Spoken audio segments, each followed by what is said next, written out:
In 2019, The New Yorker released a piece titled The Age of Instagram Face. And the piece discussed the trend of this very homogeneous, cosmetically enhanced face and the rise in popularity we've observed in the last few years. At the time this article came out at the end of the decade, and it got a lot of attention, and we have subsequently heard phrases like iPhone face or smartphone face, all kind of in the same vein as Instagram face, to describe the hyper popularity of this very specific facial type that can be characterized by very high cheekbones, very lifted face, very plump lips, very small nose. You know the face. And to be clear, I should probably say this in the beginning, I am not anti-plastic surgery, I'm not anti-cosmetic procedure, but it's noteworthy that the result of a lot of these tends to look very, very similar. And the New Yorker piece highlighted this through the perspective of plastic surgery. And today I want to expand on that conversation, talking about the role that makeup plays in Instagram face or iPhone face or smartphone face as well. Okay, these little hair clips that I put in, Kitsch just did a collab with Hello Kitty, so I'm trying these out. I will, if I can find them, I will link them. We'll see if they leave dents or not, but hopefully they'll keep my hair out of my face. The foundation I'm using is the Soft Lit from Fenty. This has been my everyday foundation recently, but as always, I will leave everything linked down below. I always list my shade, the price, everything in the description box because we won't talk too much about the products. But a conversation I hear a lot is that everyone looks the same these days. It's like we've lost the unique beauty that people really stood out for decades prior, where you would see celebrities with unique facial features, or even if they weren't super unique to them, they didn't all share this identical look. But flash forward to 2024 celebrities, a lot of them are undergoing similar types of cosmetic surgery, resulting in very similar faces. And in a way, it feels that we've lost a lot of the unique characteristics that make us us. And that's where the phrases like iPhone face or smartphone face come into play, because when you look at a lot of modern day celebrities, if you see them playing like a period piece that takes place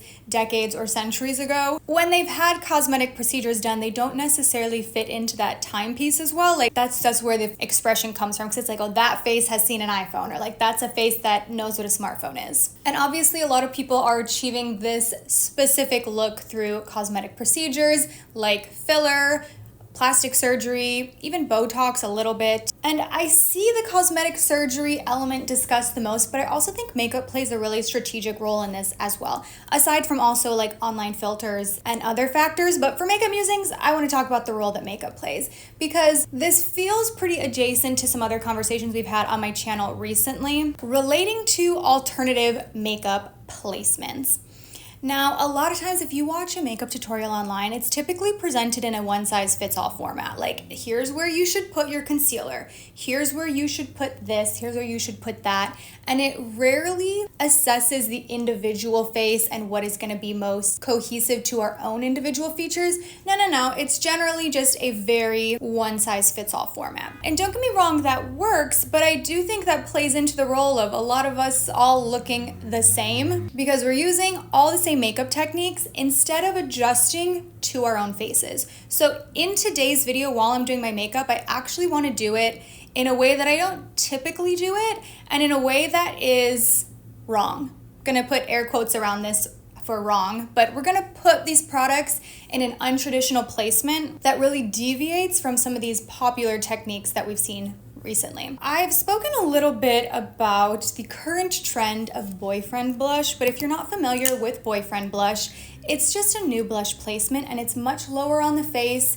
It does not lift the face. It is like very much right in this region. If anything, it draws the face down, but it's very reminiscent of like a Renaissance painting. I think it's gorgeous, but it's been a very polarizing makeup trend because of the fact that it doesn't lift the face.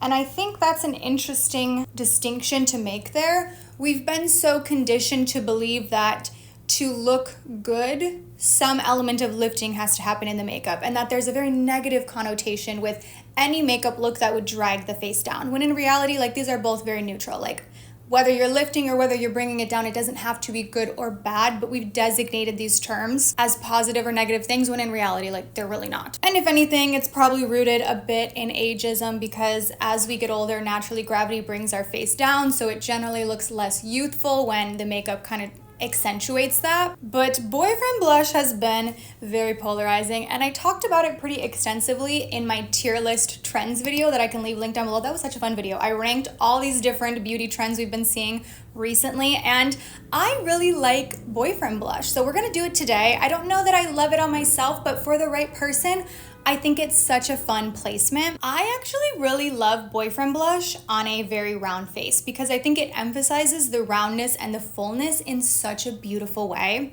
But what's really interesting is if you were to type into YouTube or Google or any search engine, whatever you want to use, if you were to type in makeup for a round face, you would not be met with makeup techniques that accentuate the roundness. No, you would only be met with makeup techniques that help to contour the roundness to look oval, because that is the desired, and I'm putting that in air quotes, but that's the desired face shape, and anything that deviates from that, we generally try to stray people away from doing. We're like, no, you want your face to look less of what it is and more of the oval face that is the ideal. Now, obviously beauty trends vary around the world, and I'm speaking about this from the perspective of myself living in the United States and what is seen as desirable here, but obviously it's gonna vary around the world. But essentially any facial feature, or even beyond facial feature, any feature on your body that you have that deviates from that, if you try to look up how to dress for a pear-shaped body, instead of the articles or the videos saying like, hey, emphasize those wide hips, they're gorgeous. No, they'll say you should really do a puffy top to add some fullness to balance it out.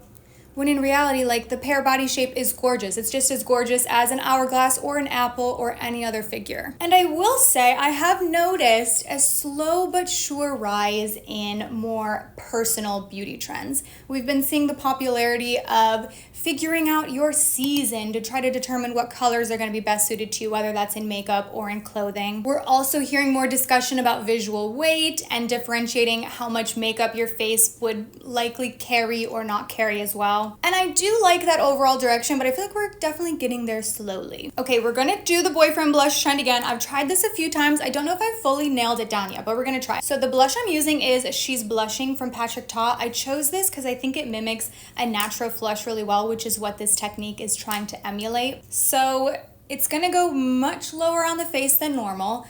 Well, I guess not normal. I guess that's the whole thing I'm trying to get away from, is the idea that these things are normal. But I guess we'll say it's going to be lower on the face than we have been conditioned recently, okay? So I think I'm going to put it right here. It's also interesting how a lot of these makeup techniques evolve, and watching older television shows that were filmed in, I guess any time period, but specifically I feel like I watch a lot of television shows that were filmed in the late 90s, early 2000s.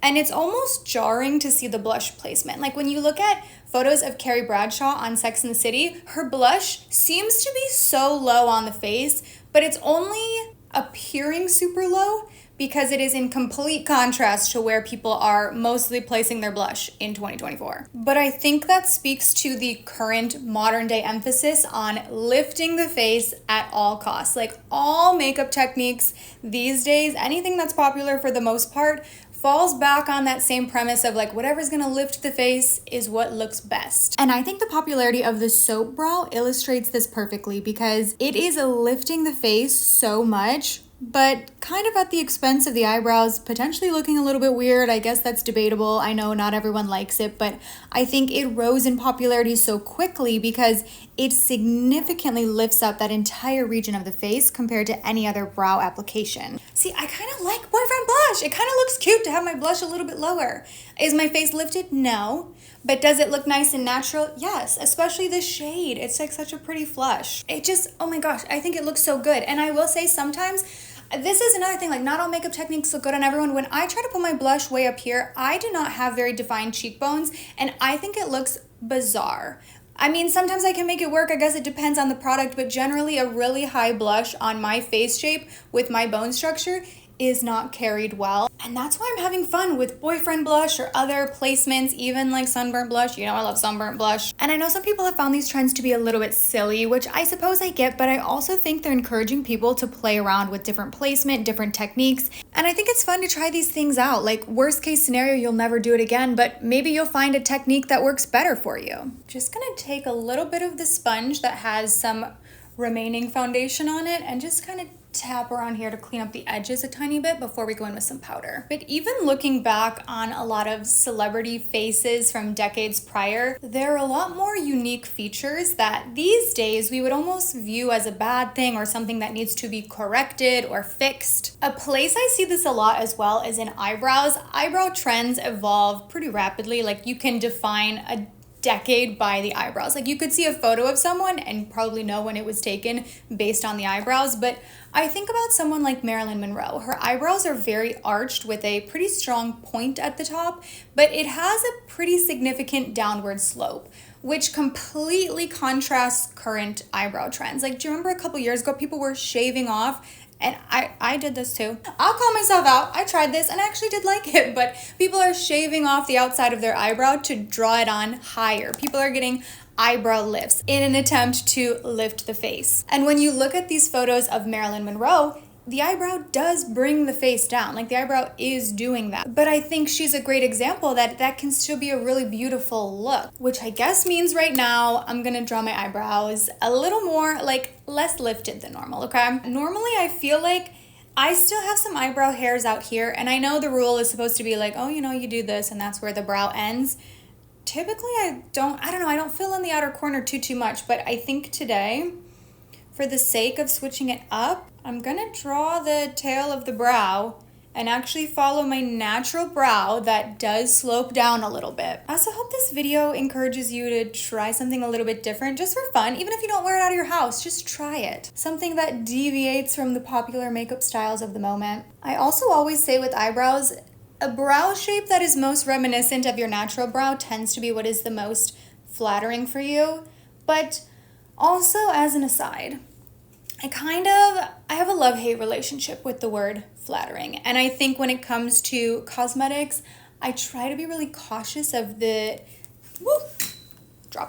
time in which I'm using the word flattering, because not everything has to be flattering to have value. And I especially think of this when it comes to clothing. I always say, like, once you can be released from the shackles of dressing in a flattering way, you will have so much more fun with fashion. And I think that carries over to makeup as well. If your main focus is on looking flattering, it's not gonna leave you much room to have fun with your makeup or your clothing. And, you know, I'm using the word fun loosely. What's fun to you? What's fun to me? But sometimes the outfit that is the least flattering is the one that's going to be the most visually appealing. You know, look at so many runway shows. You're seeing garments that have a lot of fabric to them. They might lack a lot of structure. Is it the most quote unquote flattering to the body? No, but it's a piece of art. It's an expression, and not everything needs to be flattering to have value. Okay, I drew a couple of my freckles back on. I try to do that. I feel like I don't always do that on camera, but in my everyday life, I do that pretty much every day. This is the Rudy Berry Freckle Pen. Okay, I'm going in with a little bit of eyeshadow primer. This is the Ulta Beauty Matte Eyeshadow Primer because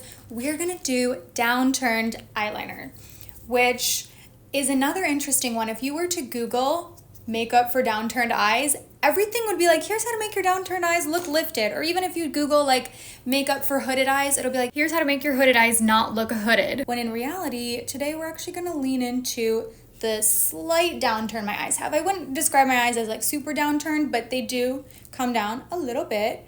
And a lot of times I feel the need to then try to do my eyeliner on a really upward angle to camouflage it or to hide it or to change it and make it look like it's not downturned. But today we're gonna actually draw the eyeliner down, which I've done before and I do think is really pretty. It gives this really cute, almost like puppy dog look. And what's also interesting about a lot of these makeup techniques, again, I'm saying all this through the perspective of someone living in the US, but a lot of these trends that we're trying today are pretty adjacent to a lot of Asian beauty trends. You know, some of these alternative blush placements or different angles for eyeliner might be a bit more popular. Also, I'm kind of loving the eyebrows. I'm like, why did I stop drawing to the end of my eyebrows? I kind of like the way that this looks. They're still a little bit uneven, but like my eyebrows just naturally are a little bit uneven. I have one that is much higher than the other, which is another thing I feel like I've always tried to correct by making one go lower, one go higher, kind of like overcorrecting them to get them a bit more even, but in reality, could and maybe should kind of lean into that a little bit. But this brow look really contrasts what's popular right now, outside of obviously the soap brow trend, but a lot of celebrities we're seeing wear their eyebrows very, very short. It's not going to the end of the face. It's very lifted. It's almost on a completely upward angle, resulting in this super lifted, almost like cat-like appearance. Okay, taking a tiny little winged liner brush, I'm gonna take the deeper brown here and just trace along the outer corner of my lash line and follow the natural direction that my eye goes. And I'm not gonna do a really dramatic, significant wing, but just enough to kind of continue the natural line and follow that direction. Okay, I think it's cute. I think it's cute. There's something very like pouty about it, and it's very subtle. You don't see a significant difference between the two eyes, probably partially because I'm not like changing the shape of my eye the way I would be with the lifting eyeshadow. You know what I mean? I'm actually emphasizing it. Okay, I actually went back and added a little bit more. I made it even more exaggerated because I think it's so cute. I also think you could probably exaggerate it even more by coming on the inner corner. For today, I'm gonna leave it at this, but there are a lot of directions you could take this. You could really play around with this placement. We're gonna do a little mascara now. I've been talking about this brown mascara a ton lately. It is one of my current favorite browns, high-end or drugstore, but it's actually from the drugstore and only $5. It's the Essence Lash Without Limits in brown. So I curled my lashes a little bit, but not too much actually, because I don't want them to be too lifted because we're trying to lean into the droop a little bit. So I don't want to like completely camouflage the downward wing we did by really uplifted lashes, you know? I think my eyeliner looks so cute. I like how downturned it is. I think I'm gonna do this more. Just to see the side by side, I grabbed a screenshot from where I normally do my eyeliner, and I don't do it super lifted, but I kind of like seeing the contrast between these two. They give a very different look, even though it is such a subtle difference in placement. You also see such a big difference in the brows. I mean, it's subtle, but it's also really impactful. One is way more arched and lifted,